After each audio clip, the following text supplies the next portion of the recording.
तो नमस्कार मेरे किसान भाइयों, आज हम देखेंगे कि कैसे नीर 4G कंट्रोलर जो है उसका कनेक्शन हम कैसे करते हैं और फिर ऐप के साथ हम कैसे सेटअप करते हैं और वो आपके DOL स्टार्टर के साथ कैसे कनेक्ट होता है। तो चलिए हम शुरू करते हैं। तो सबसे पहले हम कनेक्शन के लिए 1 नंबर की जो वायर होती है अर्थिंग की, उसे हम अपने अर्थ वायर से कनेक्ट कर देंगे ताकि इसे प्रॉपर अर्थिंग मिले। अगर आपके खेत के आसपास कहीं गीली मिट्टी हो तो आप उसमें एक लोहे की रॉड से लगा के वहाँ पर भी गाड़ सकते हैं। अब जो फेस वायर्स हैं यहाँ पर, उसे हम अपने जो सप्लाई की फेसेस हैं वहाँ पर उसे कनेक्ट करेंगे। तो हम फेस जो वायर्स हैं उसे हम कनेक्ट कर रहे हैं। रेड वायर में हम रेड वायर को कनेक्ट करेंगे रेड फेस में, और अब येलो वायर और ब्लू वायर को भी हम उसके स्थान पर लगा देंगे। अब हम जो फीडबैक का वायर है उसे हम अपने मोटर के फीडबैक में कनेक्ट करेंगे। तो ये जो रेड वाली वायर है 5th नंबर की, उसे हमने मोटर वाले फीडबैक पे कनेक्ट कर दिया। तो आप देख सकते हैं कि 6 और 7 की जो ग्रीन वायर है उसे हमने ऑन रिले के लिए यहाँ पर कनेक्ट कर दिया है, और ब्लैक वायर जो कि ऑफ रिले की होती है 8th और 9th नंबर की, उसे हमने यहाँ पर कनेक्ट कर दिया। जैसे कि हमने कनेक्शन पूरा कर लिया, अब हम एक बार फिर से रिवाइज करते हैं कि हमने क्या क्या कनेक्ट किया है। तो हमने सबसे पहले जो अर्थ की वायर थी उसे हमने अर्थिंग दे दी है 1 नंबर की वायर को।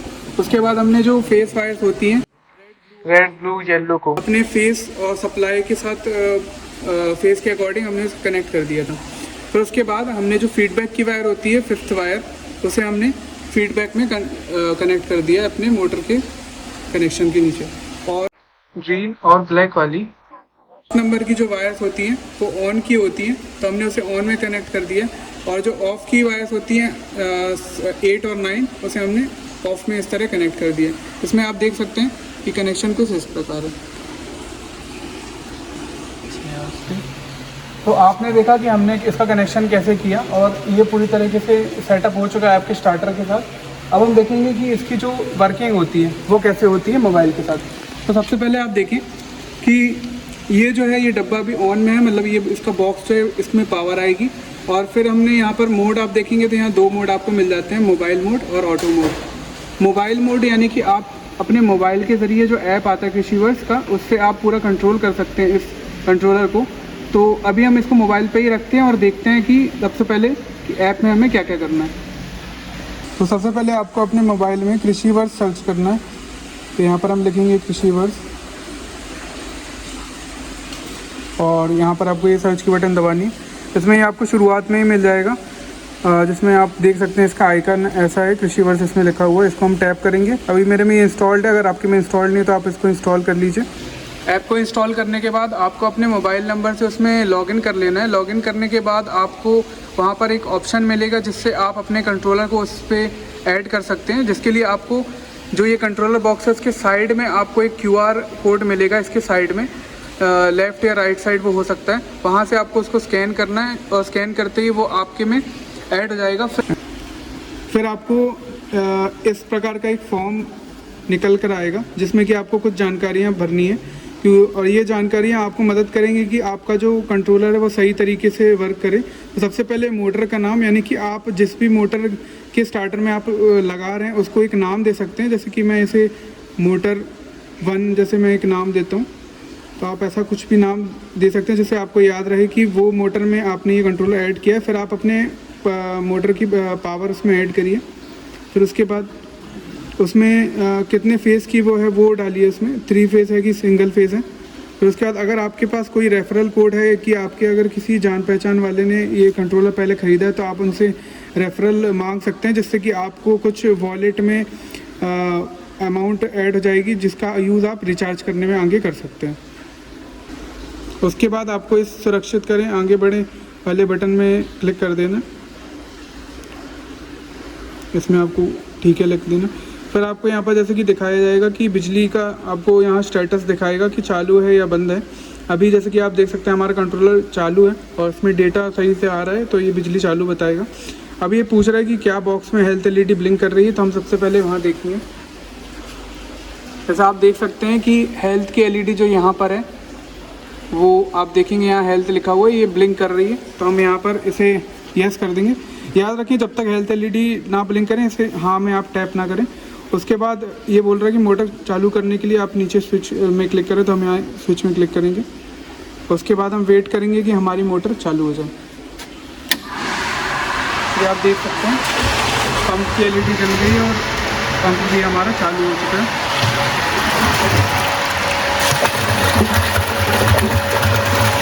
हो जाएगी, ठीक है। फिर हम ये जो बंद करने वाली बटन है इसमें क्लिक करेंगे, थोड़ा वेट करेंगे।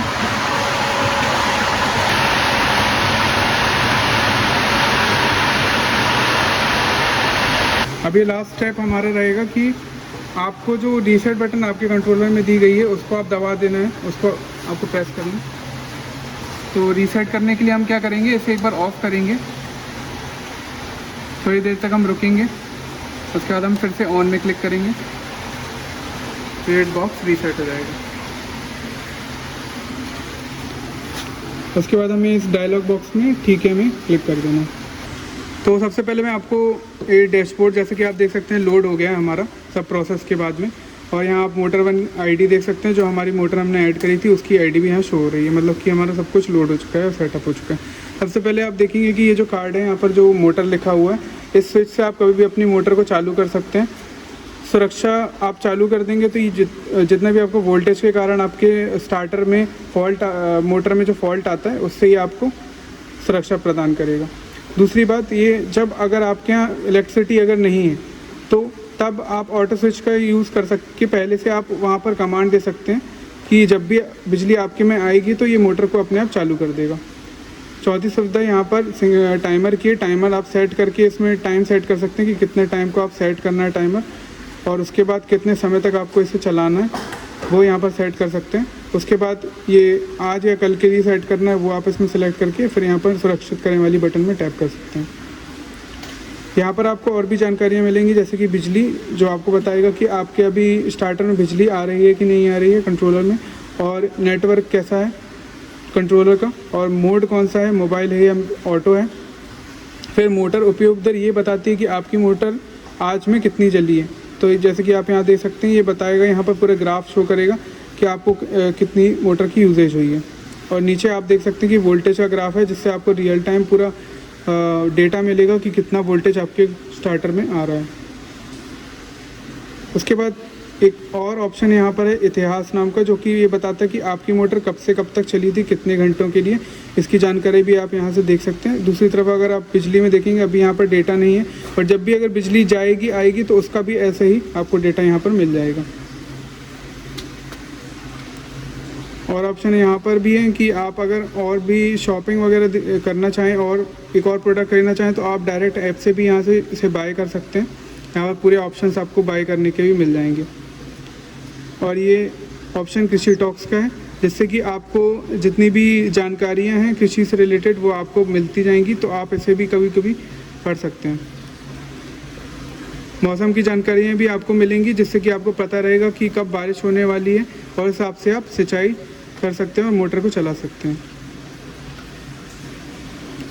जैसे कि आप देख सकते हैं यहाँ पर अभी रिचार्ज प्लान जो बॉक्स के खरीदते 1 साल का रिचार्ज पहले से मिलता है, तो 24 नवंबर 2024 तक की इसकी वैलिडिटी है, जो यहाँ तक ये गोल्ड प्लान चलेगा।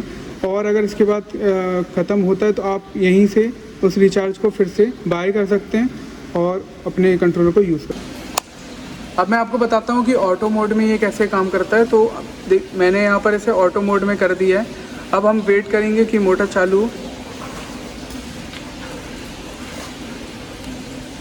बस तो जैसा कि आप देख सकते हैं कि हमारी ये पंप की एलईडी जल रही है और यहाँ पानी भी मोटर में।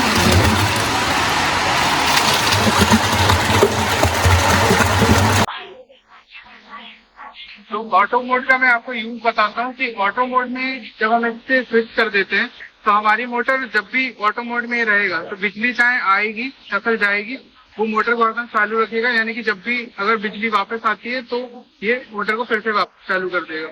तो अगर आपका ऐसा यूज है कि आपको हरदम मोटर को बहुत लंबे समय तक चालू कर रखना है तो आप इसे ऑटो मोड का यूज कर सकते हैं। साथ ही में ऑटो मोड में अगर ये है तो ये प्रोटेक्शन भी देखेगा। यानी कि अगर आपके में वोल्टेज फॉल्ट आता है आपकी मोटर में, या वोल्टेज कम होता है या ज्यादा होता है, बहुत डेंजर लेवल में अगर वो जाता है तो ये पंप को बंद कर देगा और फिर जलने से बचाएगा। एलईडी भी आप देख सकते हैं कि अगर कोई भी फॉल्ट आता है कभी भी, तो आप देख सकते हैं यहाँ पर फॉल्ट की एलईडी भी है जो कि ब्लिंक करने लगेगी जब भी फॉल्ट आएगा। तो आपको उसमें घबराने की जरूरत नहीं है। अगर आपने प्रोटेक्शन में फीचर चालू करके रखा है तो वो अपने आप ही मोटर को बंद कर देगा और वो जलने से आपको मोटर को बचाएगा। मोटर बंद करने के लिए मैं इसे ऑटो से वापस मोबाइल मोड में कर देता हूँ और ये कुछ देर बाद आपका जो पंप है वो बंद हो जाएगा। जैसे कि आप देख सकते हैं पंप की एलईडी अब बंद हो चुकी है और हमारा जो पंप है वो भी बंद हो चुका है। एलईडीज़ के लिए आपको यहाँ पर 3 एलईडीज़ मिलती हैं। सबसे पहले जो लिखा है यहाँ पर हेल्थ एलईडी, ये तब ब्लिंक करती है जब आपका जो नेटवर्क के साथ कनेक्शन है आपके कंट्रोलर का वो सक्सेसफुली हो जाता है, यानी कि सही से सब कुछ जो इंटरनेट इसमें है वो सही से चल रहा है और सारी चीज़ें बढ़िया चल रही हैं, तब ये हेल्थ एलईडी ब्लिंक करती है। दूसरी एलईडी आपने जैसा देखा कि पंप की एलईडी है, जब भी आपका पंप चालू होगा तो ये ब्लिंक करेगी। उसके बाद फॉल्ट की एलईडी है, जब भी आपके मोटर में वोल्टेज फॉल्ट आएगा या फिर किसी भी प्रकार का फेस फॉल्ट आएगा तो ये ब्लिंक करने लगेगी और आपके मोटर को बंद कर देगी। तो जैसा कि आपने देखा, हमने नीर 4G का पूरा कनेक्शन किया और हमने इसे अपने मोबाइल के साथ भी कनेक्ट किया। तो अगर आपको ये नीर 4G का जो नया कंट्रोलर है उसे बाय करना है तो आप हमारी वेबसाइट और ऐप में जा सकते हैं, वहाँ से इसे बाय कर सकते हैं। नहीं तो आप अमेज़ॉन या फ्लिपकार्ट से भी इसे बाय कर सकते हैं। पूरी जो लिंक्स हैं वो आपको डिस्क्रिप्शन में इस वीडियो की मिल जाएंगी। अगर आपको ये वीडियो अच्छा लगा तो आप इस वीडियो को लाइक करें, हमारे चैनल को सब्सक्राइब करें और इस वीडियो को देखने के लिए धन्यवाद।